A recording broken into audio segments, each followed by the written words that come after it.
can see what I look like. Everybody, I'm Rich Green, and I'm just joined the YouTube family of truck drivers. I'm not going to disclose who I drive for just as of yet until I get permission from my boss. I want to be putting YouTube videos out online as I'm trucking down the interstate. As you can see, I'm trucking down the interstate right now. See, my hand is on the steering wheel. Many of you guys are coming into this industry looking to YouTube as a place to get your basic startup information. Many of us veteran drivers out there, some of us veteran drivers out there, do not like to share our little secrets and our bad habits. A lot of trucking companies, they don't want to retrain guys like me because, well, we've been there and done that. But they're willing to train somebody who got years or no years experience. Ain't never set foot behind the wheel of a semi. Don't know how to drive a clutch. Don't know how to do anything with a big 18-wheeler. Train them, mold them, sculpt them, whatever it is you want to call it, to become a steering wheel holder. They're going to put you through 2 classes of training. That's not enough. That is not enough. That right there gets you basically a refresher course. Basically gets you set up for failure right off the bat. One accident within the first month, and statistics show that if you give your CDL within 2 weeks, within the first month of your first year driving an 18-wheeler, you're going to have an accident.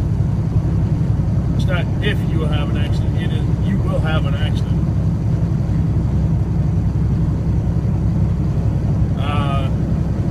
Starting out with YouTube videos of mine will be done from my iPhone 5S. I told you guys in an earlier video that I'm working on getting a new phone. I got it now. It's a iPhone 5S. I'm going to start doing my YouTube videos from, and eventually you will see trucking videos. Yes, I have an addiction problem with fellas.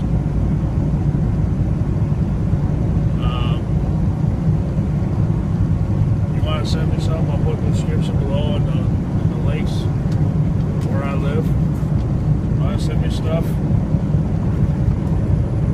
I'm a fan of Caribou Coffee. Huge fan of Caribou Coffee. It smells good. I can smell the aroma of my truck right now of the Caribou. Delicious. I may not be the smartest person on the road, may not be the friendliest person on the road or whatever,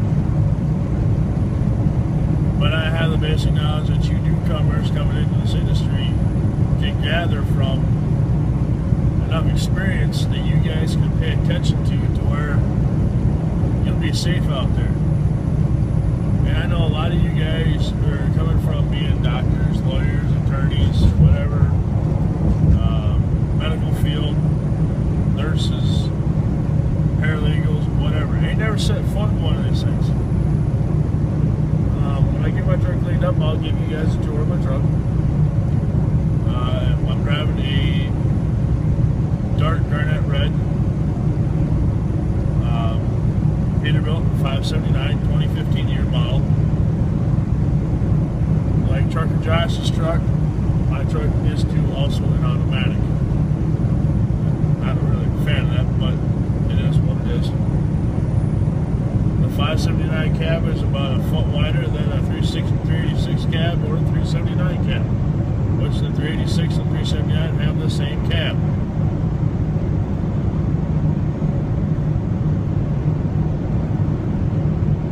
I do pull a 53-foot reefer. I will refer to myself as a flatbedder. I grew up on flatbed. I have more knowledge on flatbed. I could care less about pulling a refrigerated box trailer. But I do enjoy people I work for. Great bunch of people.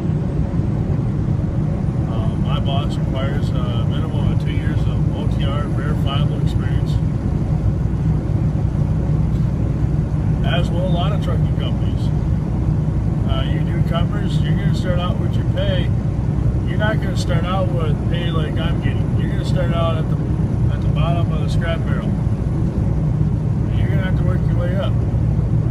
Your first years of driving a truck will be your shittiest years, will be your crappiest years.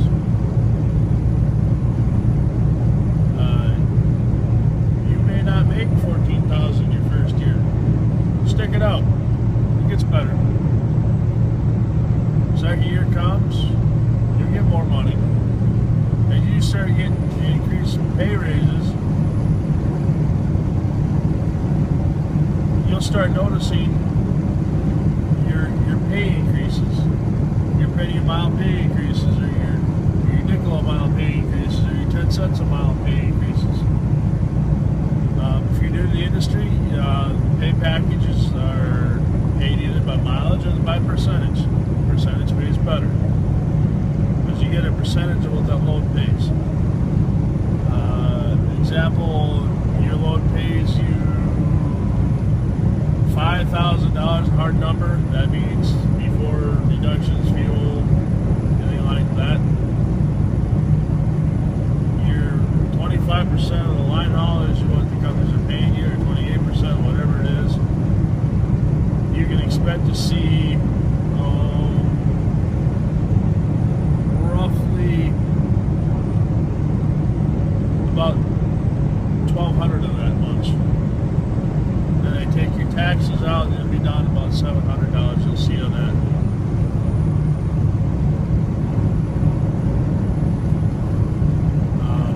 That's just the way it is.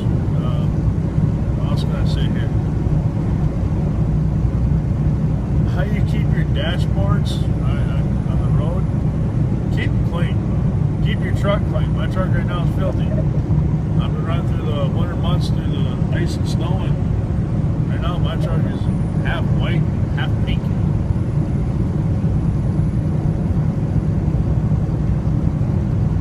Almost looks like a margarita. The bottom is almost pure white.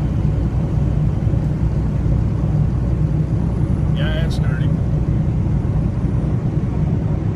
Some trucks, most trucks, they have drum brakes on it. My truck has disc all the way around. I'm new to the disc brakes. I've never drove a truck that had them before, but after driving one that has them, I like them. I stop better, stop smoother,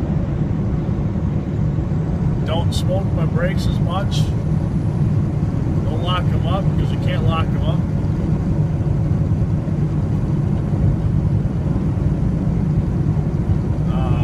Been in a slide with my truck.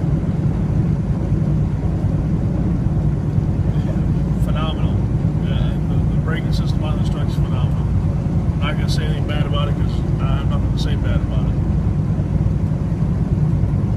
A lot of you newcomers coming into the industry, you're going to go with a crappy company to begin with. You ain't got no choice. There's no getting around it. Switch is probably about the crappiest of companies and the shittiest of companies to go work for. Same with Warner. And those two companies, they're the names themselves. There's tons of hearsay slogans that we all make fun of in the trucking industry as veterans. Swift, slow wheels and fast traffic. Sure wished I finished the training. 2 faggots in a white semi. See what I effed up today. See who I effed today.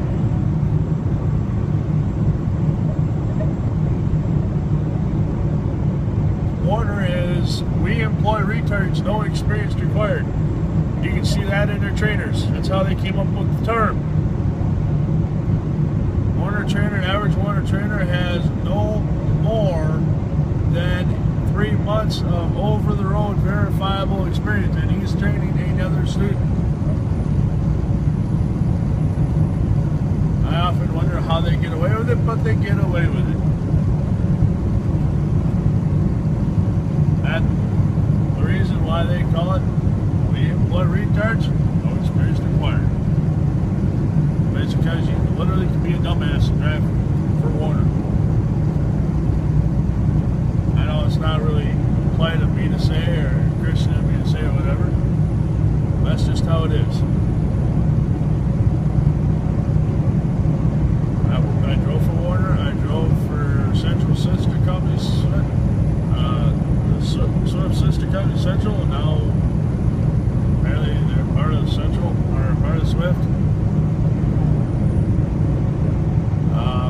Swift is known to leave you guys high and dry out in the middle of nowhere. Fire you right out in the middle of the parking lot somewhere. The operator knocks on your door. That's how you find out you're terminated. If we do commerce coming to listen to my videos or just started to watch my videos, that'd be great. Pay attention to that. Call the feds in. Call the marshal in. Because that's actually kidnapping. A trucking company has a responsibility with their drivers, to the drivers, an obligation to be to the drivers. That is simply this. If you, as a motor carrier, bring a driver from out of state to work for y'all got an obligation to get that particular person, he or she, home to whatever state they live in, out of your company's pocket, not the drivers. Don't leave them stranded in the middle of nowhere. That is not cool. That is not smart. That leaves a bad rap on motor carriers and trucking companies. Maybe Swift, you don't mind that, but you know what? My company, if I get caught an employee doing that, or an operations manager doing that to one of my drivers, first thing that operations manager would be finding would be the door and his butt getting kicked out of it. That door kicking him in the ass on the way out.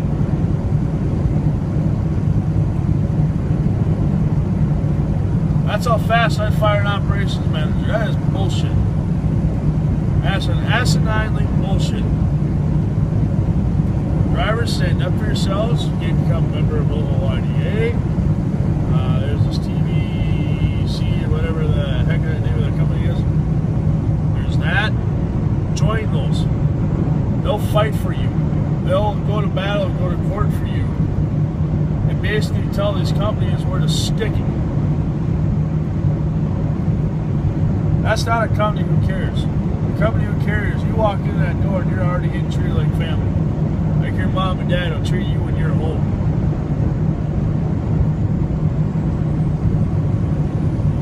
That's how you're treated.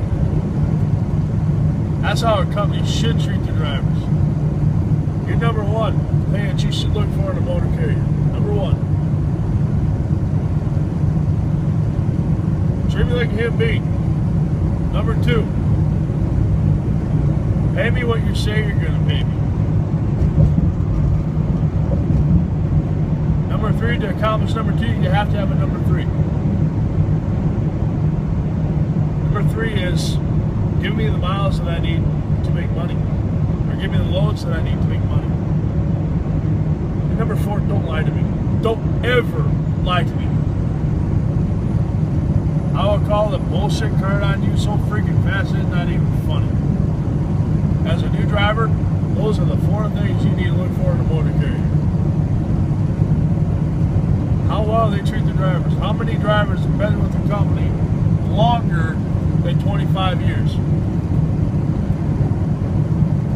That's something that you need to look forward to. Look forward. One or two, get leery. They done shit canned out of their experienced guys. 15, 20, don't get leery. Chances are you're coming into an excellent company. I'm not going to badmouth Schneider. We call them the pumpkin patch. Basically because their main tractors, they look like pumpkins. Which basically are road construction codes too. They're same color, safety orange. Their trucks, they look like pumpkins to me. So we call them, a lot of people in the trucking industry, we call them the pumpkin patch. For that reason.